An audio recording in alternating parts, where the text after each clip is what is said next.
Hello, and welcome to the Steve and Mark Discuss podcast, where Steve finds something in the media and we discuss it. Two things: we appear to have some technical issues today with some synchronization, which I'm trying to resolve, and today we're also going to discuss something that is in the news of a very serious nature.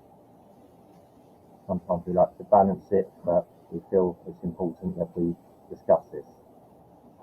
So, over to Steve. Hi, people.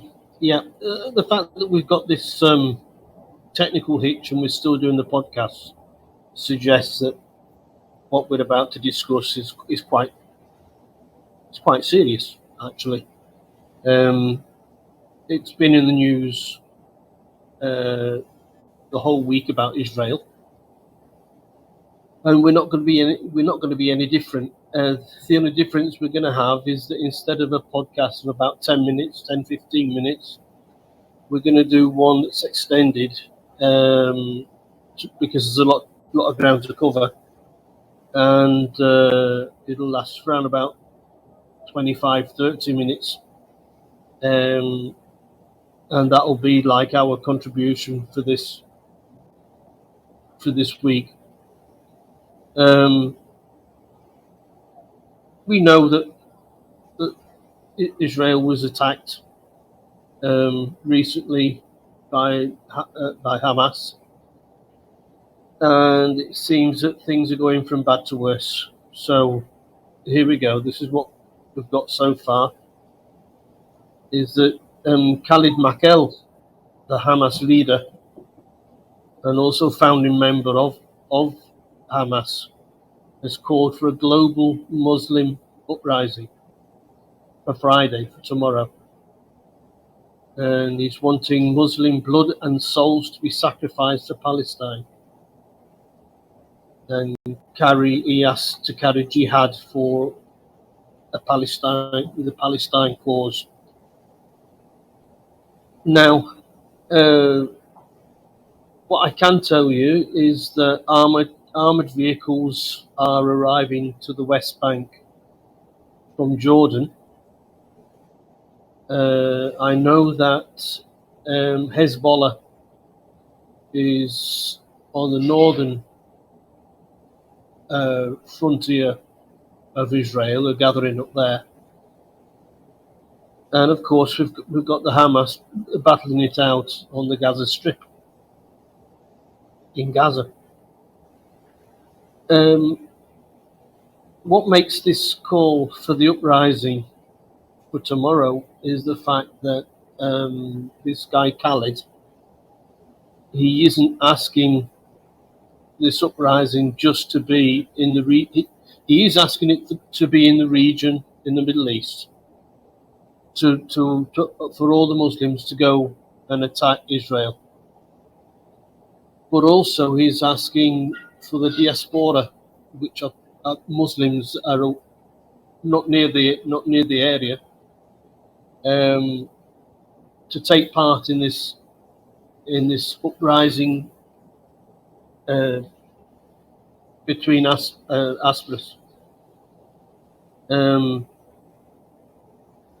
He's wanting that everybody all over the world can go to the nearest point of where they are to Israel, and the very least is voice their opinion, and at the very worst,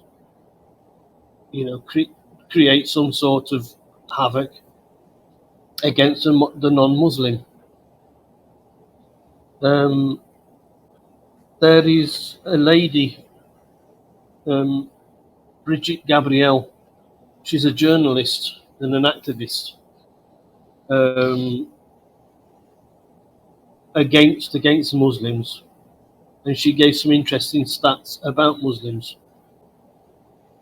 She said that in the world there are 1.2 billion Muslims, and there's an estimation that between 15 and 25% of these Muslims are radical Muslims, what we consider radical, which makes it around about 180 to 300 million radical Muslims who are wanting to oust the Jews from Israel and also to destroy the Western ways of life.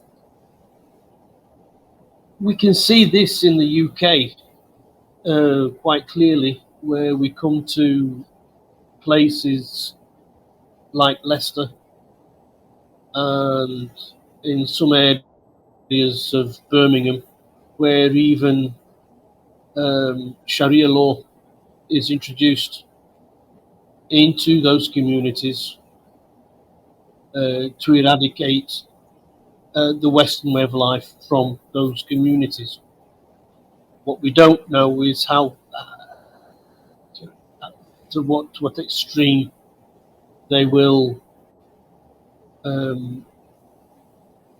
act, should we say, to either reduce the Western threat or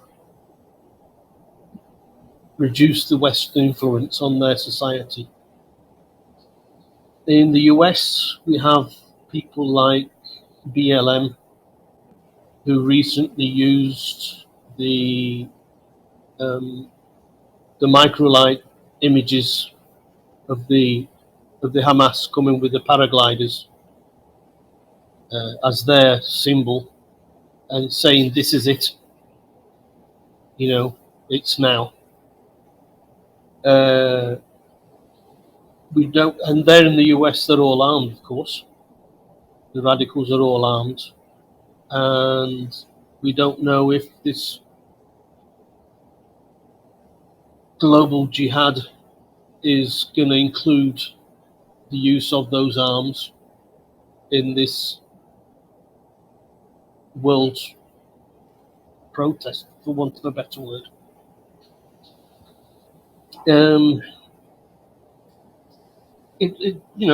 Basically, everybody's should be on high alert over the next 24 hours, because the whole world isn't on the same timeline. The UK are 4 hours ahead of us, and the US, the eastern coast of the US, is 1 hour behind us. So we have to be on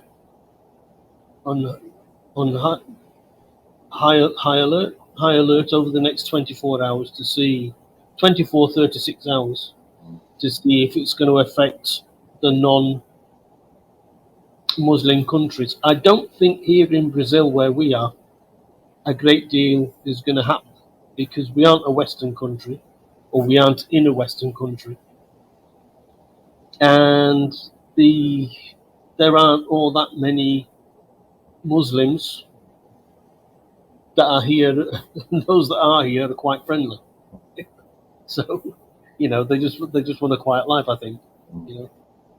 But you've got all the Middle East, you've got all of Asia, and like I said, countries like Sweden that's got a high influx of Muslims that are already creating problems for the Swedish authorities. Germany, a high influx of North African people who are also Muslim. North Africa. You've got the US with their open borders. You just don't know who's crossing their borders. The UK in the same situation, I suppose. And Europe. I mean, we were on about this the other day, where the influx of immigrants, we class them as immigrants, but we don't know what the business is. It certainly isn't coming here on a tourist vacation. But like I said, everybody should be on full alert. Let's just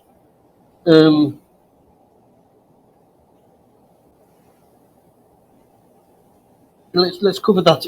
Let's cover that part first, and then we'll go on to some other things, because we can't leave out Ukraine or Russia, because they because of this because of the situation in Israel, to a certain extent. To a certain extent, what's happening in Ukraine is affected, and we can go and look at that. And yeah, let's look at this from the Israel got spanning outwards. So Israel, the Middle East, then the rest of the world, where this global jihad has been called. Right.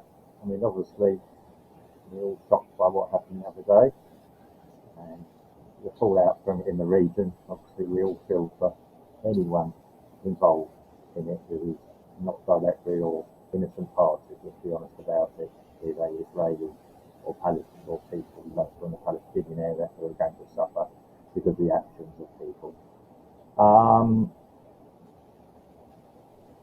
Now, I mean, this call around for Muslims around the world, okay, be it a supposed minority, is not new. It happened a few years ago, happened again. Steve has pointed out that we know Muslims in Brazil who don't really have any identification with it, from what we can tell, what we know. In fact, in Sao Paulo, as I understand it, there's a big Semitic community who are quite happily mixing with each other, that's Jewish and Muslim. They don't really understand it. It's not the Brazilian way to have this inbred hatred. I think Brazil has its own internal issues with gangs and everything else. But the one thing you don't find Brazilians really understand is the concept of hate. Yeah, okay, it's a weird paradox. Don't say that, because otherwise everybody's going to flood here. Well, we got the land here. Yeah. Well, actually, I mean, somebody once said to me, if the Jews took over Brazil, it'd probably be the wealthiest country in the world. So it could be something to consider. Um, it, yeah, I'm making light of a very, very serious thing. It's awful. Now, okay, you can look at it this way. There's one. Okay, I'm going to call him what he is. He's not a freedom fighter. He's a crazy guy who's looking for power. And I'll say that about any leader who says this is what he has said. Yeah. We've seen this happen before across Europe in almost living memory. Certainly, people, Steve and myself, have known in their memories. This absolute hatred of everyone that's not us, and it's not an easy thing for us to understand. Funny enough, there's a guy in the US called Ben Shapiro. Like him or hate him, he did quite an interesting monologue yesterday, talking about this. That you cannot always apply the values that we have to the values of other people. Okay, we don't all think the same. We can celebrate diversity like this. It's a good if we don't, but we can't always understand why people dislike us for being us. Okay, nowhere's perfect. No system is perfect. Yeah, I quite like the one we've got. Now, as I say, it is concerning. It only takes one lunatic to do something, cause an extreme action, and tens, if not hundreds of people can suffer because of that. We've seen it happen in the UK at innocent concerts. It was still only a very few people that entered into Israel the other day. Yet they did cause havoc with unarmed people that aren't able to defend themselves. I believe in the region, even if you have a gun, you're only allowed to have 50 rounds by law, which, if you know anything about weapons, is not really a lot to defend yourself against a siege or an attack. It is yeah, the world is on tender hooks. This is what these people want. They want us to stop our way of life, to fear them, literally to fear them, and yeah, we've got to be vigilant. I'd say people have to be vigilant. We're going back to as it was. We've had, I mean, Steve and myself in the UK, we grew up with terrorism from one party or another. When we had one group of terrorists stop, another group started. So it's something that's not new to us in the UK. It's probably still relatively new to the act of terrorism for people in the US still. They suffered their biggest attack in 2001. So now getting back to this over this guy, yes, he's called for arms, which is effectively what he's done. He's saying everyone who follows a certain theology to be aiding their brothers. Now, whatever you may think of what happened, or the what is happening in the Gaza Strip, who it belongs to, how it is ruled, or anything else, what this guy has called for is extreme. I'm not justifying everything that Israel do in the region either. We have a lot of questions there as well. It certainly did not warrant the response that it got the other last week. Israel were at least telling people to leave the area they're going to bomb, or basically take action against. Not bomb. I mean, it's a bit more sophisticated than bombing. If you've seen footage of some of the buildings that have been attacked, how they've got them to do it, I do not know.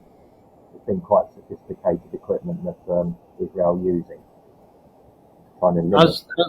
As the armoured vehicles from Jordan are arriving, the West Bank is being evacuated, which means that for sure there's going to be some conflict.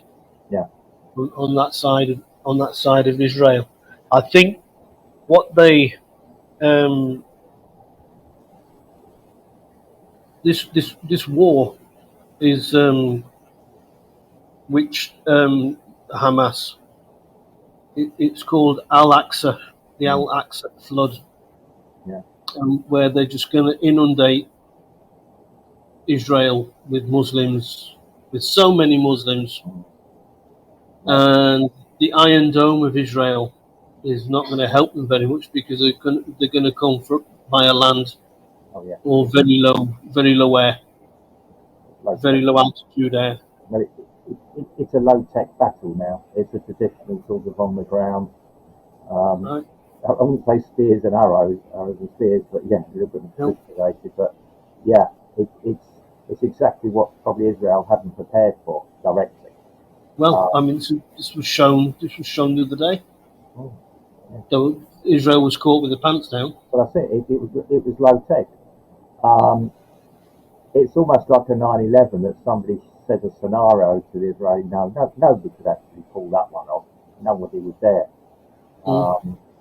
Yeah, there's possibly problems within the Israeli intelligence service, which we always looked up to and thought it was one of the best in the world, but it got caught. It doesn't matter what has gone wrong. Innocent people have died, and innocent people are going to die on both sides.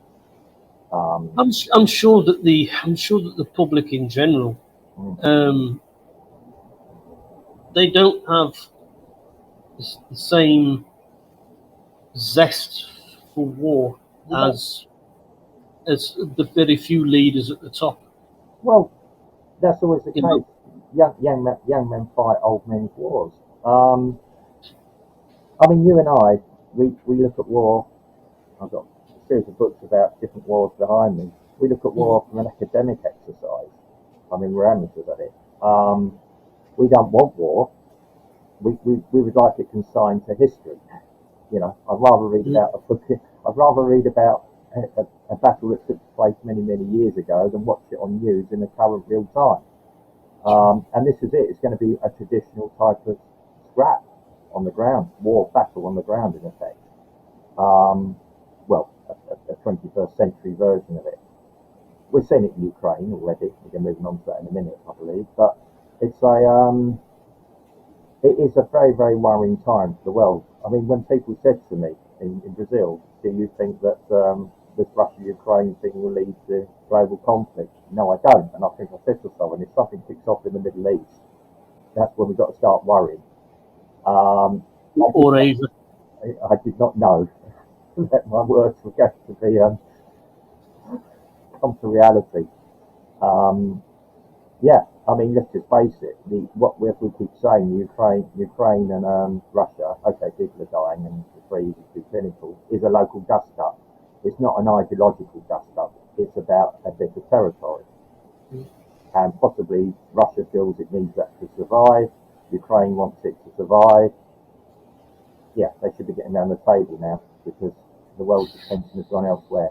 Anyway. Yeah, looking at that a little bit closer about Ukraine, of course, it's Israel that have been taking all the news headlines, and excuse me, Ukraine not so much. And when you tend to lose space in the news, the support that you're accustomed to, there's a tendency for it to dwindle a little bit. And so Ukraine is suffering exactly with that. You know, all right, you've got your problems in the US House for them to find a leader to decide whether to send Ukraine money or no. But you've got also countries within the EU that are umming and ahhing now about whether they're going to send help to Ukraine. The International Monetary Fund told Ukraine to raise their taxes to help pay for their conflict. But of course, when you're the fourth most corrupt country in the world, the tendency is not to pay your taxes. Well, yeah. You know. Yeah, well, yeah, with local population, what are we paying it for? I'm not saying anything out here. Yeah. And also, some Slavic countries are sort of holding off. Yeah. Of course, it's what's not sure is if this would have happened anyway, or if Israel was the trigger that made everybody look east, if you like. We've always, for quite a while, we've all had an eye on it. I mean, yes, as I've said to my students, even I knew that something always does suddenly occur in the Middle East. Doesn't know where it is. It is always going to be a hotspot. I read something the other day. For somewhere called the Holy Land, it's incredible how much hatred there is there. We'll leave a link in the description. Yeah. Of a song that a mate of mine, he's dead now. He died of cancer 30 years ago or so. Called Look East, and it's almost prophetic. The song. Yeah. And it's about that they'll find anything to argue about. Yeah. And you always have to just, if you want a war, just look to the east and you'll find one. And like I said, this was 35 years ago when the song was written, and it's still relevant today. So we'll leave that link in the description. Yeah. To hear it. I mean, yeah, we're recording this, at 10 o'clock in Brazilian time on a Thursday. By the time I get it online, the world could have changed anyway. But I think it's going to be, and we talked about money and resources and everything else. Israel is probably in a very, very different situation to Ukraine. Is that it's all, as we said. I mean, okay, they might have different technology in ground forces ways. Don't forget the Israeli military are still probably better trained than I wouldn't say they're ragtag forces. These people are complete maniacs who probably do know how to hold a rifle the right way or gun the right way and going over. I mean, the way they came down the other day, and they're all documented it, all proud of it on their cell phones and things. Modern technology gives us a feed about it all. They're proud of what they've been doing to people.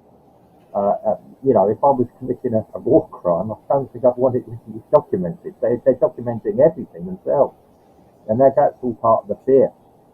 I mean, I don't know. Yeah, if things have been reported, or I mean, okay, all the deaths are horrific. If this thing about the babies being beheaded, there does seem to be an awful lot of that. Certainly, women being raped, and possibly men, all we know. But yeah, the rape is always used in conflicts to demoralise people. It's not new. I mean, Boudica, the Romans used to use rape as a form of demoralisation. I don't get a sense of saying that, but yes, it's an awful thing. Now we don't know what's been going on the ground in Ukraine, but we seem to know more what's been going on the ground in Israel than we do in Ukraine, which is a bit odd. Yeah. Now what's happening? Zelensky was saying the other day he's getting concerned that people are going to lose interest in his struggle. Almost, he didn't say it directly, but he did think. Well, of course we have, because he's of no consequence to us anymore. It sounds awful to say this, and I'm talking in a very blunt, cold, hard, stereotypical manner. We are absolutely terrified. Really, A, this response from the Muslims. B, what will the Israeli overall response will be? Or I think we know what they're going to be. They're not going to be restrained. They've had enough of being restrained. They've had the worst attack since the Holocaust. I'm not suggesting it's on the same scale as the Holocaust, but the talk about complete genocide of all Jews by parties is rather worrying. So they've already heard the words. We tend to think the Israelis will hit back first, very, very hard. And don't forget, Israel probably has the ultimate option as well, which they'll probably may choose quite early. Well, yeah. This is when the raid of Israel happened. Biden, he was asleep. He was only told 8 hours afterwards. Again,